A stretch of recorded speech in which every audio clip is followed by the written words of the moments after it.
Okay, let's look at the lower level. First of all, I just wanted to make note that there are some wear and tear marks on the stairs leading down here.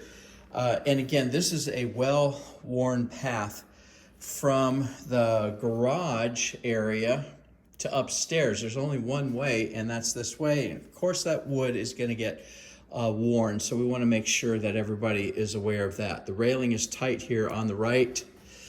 Right here, that's good and tight. On the left, I see some hand marks, some smudges and things like that. So got some wear and tear here on the trim work. Same with the other side of this thing. You look at the carpet here and just wanted to see if there's any place where I really have to make a statement with regard to condition. And it looks like it has some age behind the carpet, but nevertheless, you see what I'm seeing right here. Now I also see right here that maybe one of these weaves has come out, so we want to make sure you watch that. Not to pull that any further. You see we have 4 bar stools here, and then looks like a wet bar with a sink. Back in here, you see the carpet. Not much more going on about that. The walls down here, not too bad. I do see one light out right there. Let's see if we have a bank of lights. Actually, oh, okay, got some. All right. Good, we got a full bank of lights over here. And then these are wooden pine walls that have been painted over the years, but you see there's some marks and things like that right here. Some chips in the paint over time. That just happens, especially down here in this area. You see there's some wearing and tear right down this way on the trim. This is fireplace, as I can remember, is off limits to anybody. Fireplace upstairs is adequate enough to use, and this one I believe is in off limits. The walls look just the same as the other walls here. Some marks on there, some older paint. Same with the walls. The blinds are there, and the screens are in place.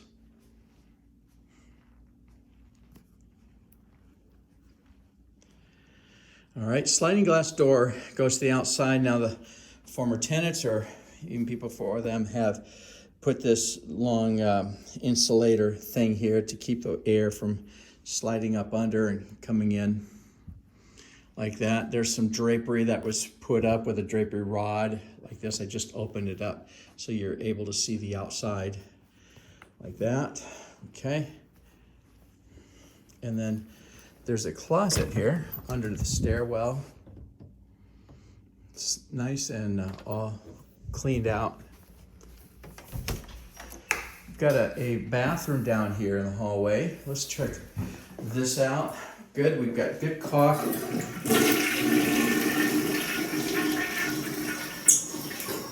Flusher appears to work well. A little bit of rust around the drain of the tub.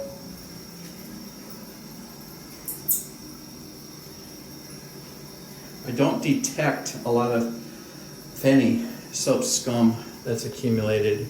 Towel rack is tight.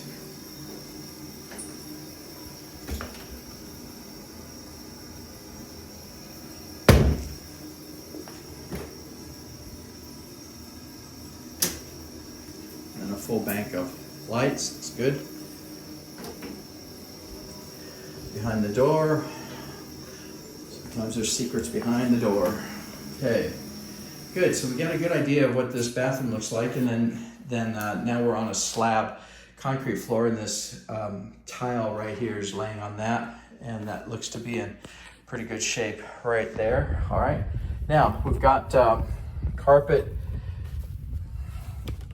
and the bedroom front center of the house. Let's take a quick look at carpet.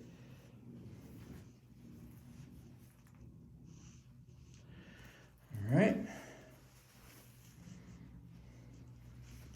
Not bad. Once in a while you'll see some indentations, and that's from the furniture that was here. Let's take a look at the walls, and the first thing I see in the walls is some damage. That's some pretty significant damage right there. Just want to take note of that. And then some more wear and tear here. Appears that this room got used a lot. Missing light bulb up there. You've got screens and blinds. And you've got little touch-up areas here on the walls in this room. And then the ceiling fan with the lights working pretty good. Okay, a little bit of a dent down here in the wall. Now I can't really see everything, and I might miss things along the way. So after you actually occupy, you'll be given a PCR, the property condition report, the paper walkthrough, so that if you feel like I've missed something and you feel like you really want it noted, then use that PCR, fill it out, follow the instructions, and then send that to us, and then we'll add that to the walkthrough experience, walkthrough protocol. And there's some tears in the drywall down to the cardboard backing right there. And then there's some significant marks going across these walls. Okay, full bank of lights, the paddles work, closet looks good. Got more wear and tear over here.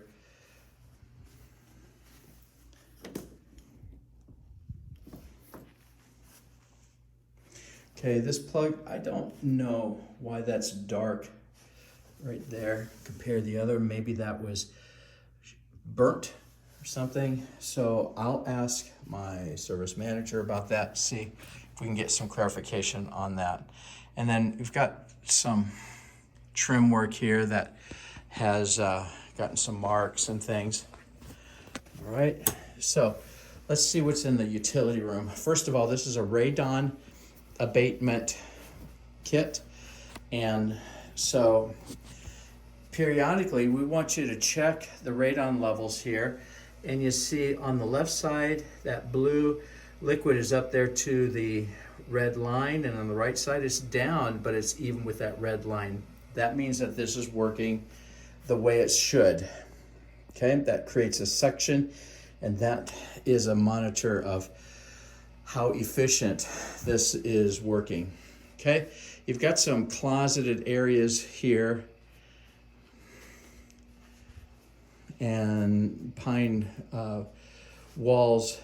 If you've got a refrigerator, I think this is probably an as-is condition, which means that it probably works here, but if it breaks, the landlord is not going to fix it or repair it, and the tenants are not going to be responsible for it as well. We call that as is, and so it's just there. Okay, we've got a washer and dryer. Let's just check to see if the dryers have the lint. Yes, good. I always hesitate. And then the washer, it's always a good idea after washing just to leave that up, and that way it gets rid of the moisture that accumulates sometimes. All right, got a deep sink over here. You can use just about anything you want to clean, and you've got the furnace here. This is a gas furnace. It's propane, so the propane comes from outside in the tank, and it's feeding here like this. This is a humidifier that we use in the winter. If you would like to add that, just let us know, and we'll move toward that in closer to the fall winter season. Hot water heater looks good. The main water to the house comes in from outside, and that's the main water supply. So if you turn that clockwise, that shuts off the water to the house, and then this will shut off water to a hose bib outside, or the front or back hose bibs, those kinds of things. There's another hose bib up there, and that probably either goes to the back or the front. So if you find that somewhere along the line you're not getting water to on the outside, if you would like, just come back in here and track that down, or give us a call. We're always happy. We're never too busy to come out and help you with a system type of question. Let me go back to the radon again. What I hear down here, I'm not sure you can pick that up, but that's just kind of it sounds like a small fan. That's a good sign. If you don't hear anything at all, then that's not good. So always be aware of that sign, that sound. This is the main breaker panel. You see everything is marked here on the left, and if everything is working, all of the breakers should point to the middle. And then if there's any one that's popped, it should wiggle back and forth. So you push it to the outside and then push it back to the inside, and that would reset. This is the main, so that this, by pulling this down, turns off every bit of electricity to the house, just in case you think that there's an emergency going on, that you just need to say, okay, stop, let's investigate this. And then you give us a call, and then we go from there and trying to figure out what's going on with that thing. Okay, this video is getting a little long, so I'm gonna wrap it up here in this area. It's concrete floor, a rug here. We just keep everything in place. If you have any questions, just reach out to us.